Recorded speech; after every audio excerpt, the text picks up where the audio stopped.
The vast canvas of space, dotted with stars and pulsating with energy, played out like an ethereal theater from the bridge of Karvan's behemoth. The enormity of the ship was dwarfed only by the magnitude of Karvan's ambition. As the supreme commander of the Drac fleet and a symbol of the Drac's might, he stood tall, unyielding, his reptilian eyes scanning the planet of Orinthia below. Unlike the Federation, the Drac didn't see planets in terms of beauty or life. To Karvan, Orinthia was a resource, a glowing blue and green gem to be harvested, utilized, and assimilated into the ever-expanding Drac dominion. The relentless bombardment, a rain of violent energy upon the surface below, was not a destruction in his eyes. It was an assertion. He tilted his head slightly, listening to the harmonic hum of the ship's core.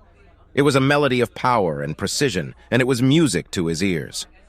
Around him, the bridge was a buzz of activity. Officers relayed reports, crew members monitored screens displaying complex algorithms, and the atmosphere was one of cold efficiency. Lieutenant Narks. Karvan's voice echoed, both commanding and calm. Update.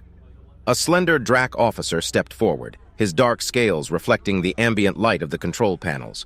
Commander Karvan, the Orinthian defense grids are 76% neutralized. Their communications have been intercepted, and the local populace is in disarray. We predict full control within 3 solar rotations. Karvan nodded, a gesture more for Narks's understanding than any Drac instinct. Proceed as planned. Make sure the assimilation units are prepared for deployment. The affirmative was barely out of Narks's mouth when a sharp, piercing alarm resonated across the bridge. Instantly, the crew moved into a higher state of alert, their training evident in their swift reactions. Unidentified fleet emerging from warp. One of the sensor officers called out.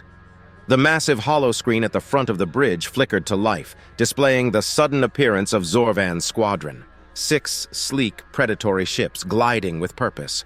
Karvan watched intently, recognizing the insignia on the Federation vessels. General Zorvan. He mused aloud. I've heard tales of his exploits. This will be interesting. A whisper of conversations began among the officers. The Federation's audacity to challenge the Drac so directly was unexpected. Most knew of Zorvan's reputation, a master tactician, a warrior of renown, but they were Drac, and their faith in their own superiority was unshakable. Karvan observed as the Federation ships adjusted their formation, their movements fluid and coordinated. The dance of strategy was about to begin, and both leaders knew the steps. It was a matter of who could outmaneuver the other. Commander. Narks approached cautiously. Our initial scans suggest they're targeting the behemoth on our right flank. Perhaps a diversion. Karvan contemplated for a moment. Or a strategy. Zorvan is known for his precision strikes. He aims to weaken us one ship at a time. There was no panic in Karvan's demeanor, only a heightened interest. Alert the targeted ship. Have them bolster their defenses and prepare for a direct assault. While the bridge prepared for the impending confrontation, deep within Karvan was an emotion rarely felt: anticipation. This would not be a simple annexation.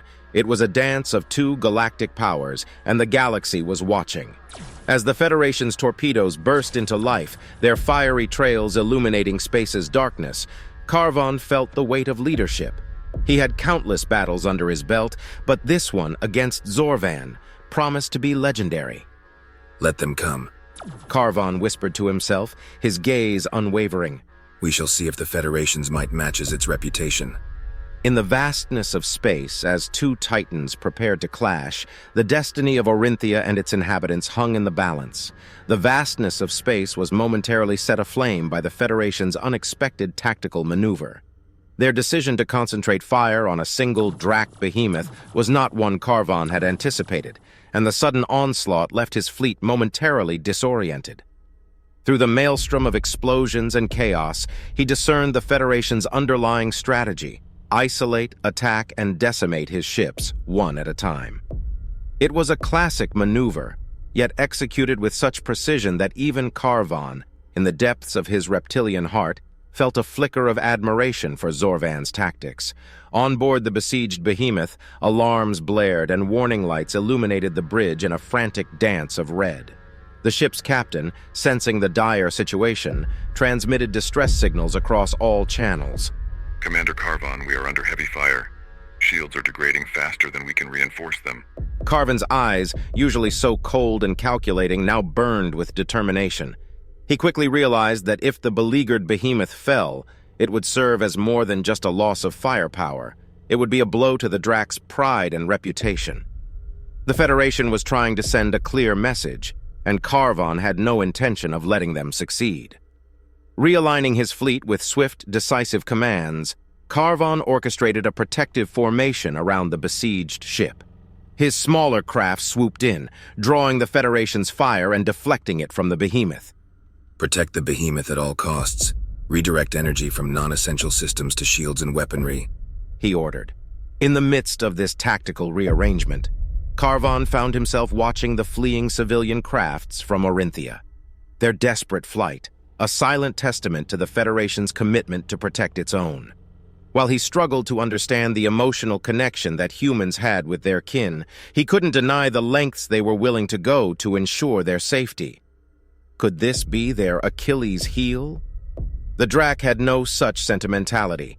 For them, the weak were culled, and the strong survived.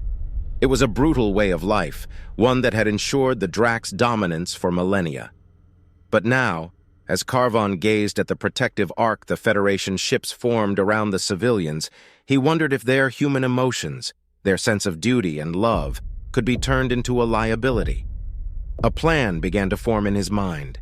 If he could distract the Federation by threatening the civilian ships, perhaps it would buy him the time he needed to regroup and retaliate. Yet as the battle raged on, another thought, uninvited and unsettling, began to niggle at the edges of his consciousness. The humans' unyielding spirit, their willingness to sacrifice for the greater good, posed a question that Carvon had never truly pondered. What drove such creatures? Was it mere survival, or something deeper? Shaking off the distraction, he returned his focus to the task at hand. The Federation's relentless assault continued, but with the Drac fleet's realignment, they now presented a more united front, proving they weren't so easily outmaneuvered. The behemoth, though damaged, still held on, its crew working fervently to patch up damaged systems and bolster its flagging defenses. Carvon's communicator buzzed. Commander, reinforcements from the Zephyr Quadrant are en route.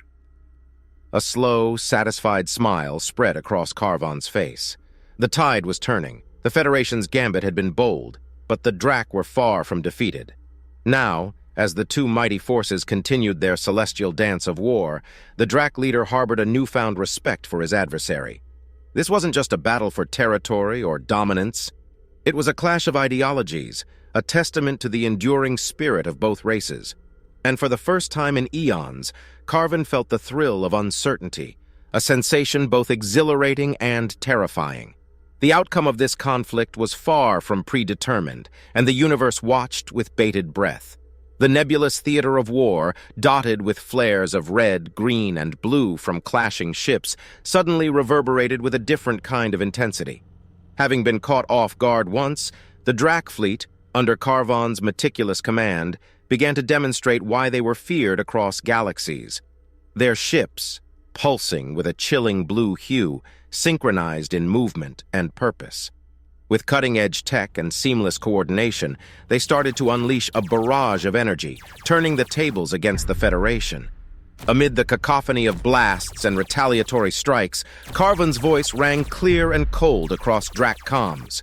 Target their civilian crafts, he ordered, his tone devoid of emotion. There was a brief pause among his subordinates, not due to reluctance, but sheer surprise. Attacking civilian ships directly was not just audacious, it was a stark statement. Lieutenant Yerkai, one of Carvon's most trusted officers, quickly grasped the intent behind the order. You aim to demoralize them? He mused, not really expecting an answer. Carvon's eyes fixed on the fleeing civilian crafts, small specks against the expansive backdrop of the universe. The Federation needs a reminder of the price of boldness, he replied tersely. The next few moments seemed to stretch for an eternity. Brilliant streaks of energy shot out from the Drac fleet, homing in on the defenseless civilian ships. One by one, the crafts erupted in flames, their desperate attempts to evade proving futile against the Drac's advanced targeting systems. The universe bore silent witness to the ruthless assertion of the Drac's dominance, a chilling demonstration of power over compassion. For the Drac, it wasn't about cruelty. Cruelty implied emotion, a capriciousness in the act. This was calculation, strategy, sending a message in the language of destruction. Each explosion of a civilian ship echoed across both fleets, reinforcing the disparity in their values. From the debris of what were once vessels filled with hope, Carvon's gaze shifted to Zorvan's fleet. Their formation was now disrupted, their synchronized movement slightly more frantic, and the damage was evident. Several Federation ships trailed smoke, their hulls scarred and their movements sluggish. Count the cost, Carvon murmured to himself, though his words reached the ears of his officers. This is the price they pay. Yerkai nodded, eyes never leaving the battlefield. They were unprepared for our response. Their audacity will be their downfall. But even as the Drac fleet seemed to revel in their tactical advantage, Carvon's strategic mind was already at work. The Federation's audacious assault had been a lesson, one he wouldn't forget. They were formidable, capable of innovation on the fly. They had guts, and yet, even as he acknowledged their skill, Carvon felt a surge of confidence. The Federation, for all their valor, were still driven by emotion. Their protective stance around the civilian crafts had been their undoing. For the Drac, war was pure calculus, and emotions had no place in it. Slowly, the tide of battle began to shift unmistakably in favor of the Drac. As the intensity of the Federation's return fire waned, it became evident that Zorvan's ships were beginning a strategic withdrawal. Carvon watched their retreat with a mix of satisfaction and anticipation. The Federation had demonstrated they were a force to be reckoned with, but today, the universe had been reminded of the Drac's unparalleled might. Staring out into the vastness, Carvon felt a strange sensation, something he hadn't experienced in many battles. Respect. Respect for an adversary who could challenge the Drac, push them to adapt, and fight with such determination. But as the last of Zorvan's ships disappeared into the abyss, Carvon's reptilian eyes shimmered with confidence. This war was far from over, but the Drac's eventual victory was, in his mind, a foregone conclusion. The once turbulent expanse of space now settled into an eerie quietude. Zorvan's fleet had retreated, their luminous trails slowly fading from sight. But the shadows they left behind lingered, casting doubt upon a theater that the Drac had considered their own. Orinthia, a radiant gem among the constellations, once again emerged as the central focus of Carvon's intentions. Yet the encounter with the Federation fleet left an indelible imprint on his strategic cortex. "We detect an accumulation of Federation forces, Commander," said one of his tactical officers, breaking the contemplative silence. The officer's eyes were fixed on a screen showcasing a matrix of dots, each symbolizing a potential threat. "Recommendation: we pursue and engage before they can consolidate." Carvon considered the suggestion, memories of the skirmish fresh in his mind. He had seen many commanders in his lifetime, but few, if any, had shown the audacity and tactical acumen of Zorvan. To engage without fully understanding this newfound adversary would be reckless. No, Carvon's voice was firm but contemplative. we will not pursue. Realign the fleet and restart the bombardment of Orinthia from orbit. The inhabitants must know the consequence of Federation interference. His officer looked puzzled. "Commander, with respect, we have the upper hand now. Why wait?" Carvon's gaze didn't waver from the looming specter of Orinthia. Because, Lieutenant, the game has changed, and to underestimate an opponent, especially one as resourceful as Zorvan, would be folly. There it was, a sentiment that Carvon had rarely felt, let alone voiced: respect. He had witnessed Zorvan's ability to galvanize a fleet, to instill hope even in the face of devastating odds. This wasn't just about ships and firepower. It was a battle of minds, and Carvon recognized that their next clash would not be so straightforward. As hours melded into each other, Carvon's chamber became a haven of reflection. Battle simulations ran on holographic screens, displaying possible scenarios of their next encounter with the Federation. But beyond these projections, Carvon wrestled with deeper contemplations. Gone were the days where the Drac could simply impose their will without resistance. The galaxy was evolving, and if they didn't adapt, they risked being left behind. For all their technological prowess and disciplined tactics, The emotional tenacity of the Federation was a factor they couldn't ignore. The chamber's large observation window offered a panorama of the cosmos. Stars twinkled, nebulas swirled in colorful dances, and planets orbited in harmonious patterns.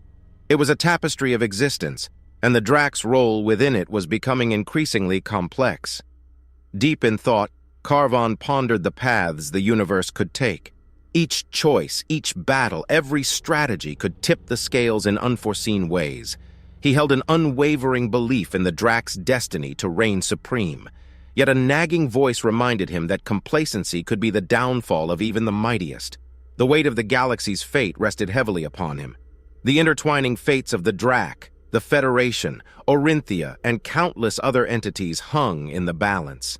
This wasn't just about conquest, it was about survival, legacy, and the future. With the vast expanse of space stretching before him, Carvon's silhouette stood as a testament to the challenges ahead. This chapter in the galaxy's history was just beginning, and the Drac, with Carvon at the helm, would need more than sheer might to navigate the tumultuous waters ahead. He knew that underestimating the Federation and, more importantly, Zorvan, could spell a catastrophe they might not recover from. And so the universe watched, waited, and whispered of battles yet to come.